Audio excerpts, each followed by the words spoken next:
چې بیا نه توره پورته شي او نه سر په وینو رنګ شي، چې بیا نه توره پورته شي او نه سر په وینو رنګ شي. باداره دغه جنگ دی د وطن اخري جنگ شي، او که زړونه سره یو کړو او لاسونه سره ورکړو، دا کاڼي به لالونه شي، دا بوټي به لونګ شي.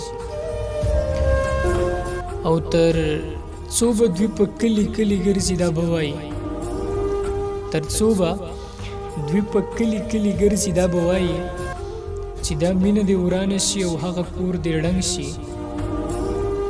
ته بله ډیوه نه یې او که چېرته ډیوه هم شي، ته بله ډیوه نه یې او که چېرته ډیوه هم شي، له ما به هیله نه کوي چې دی به مې پتنګ شي. او که ګورې له لستوڼي به یې سور خنجر راوځي، که ګورې له لستوڼي به یې سور خنجر راوځي. درویشه چې روان در سره څوک دلته پر څنګ شي.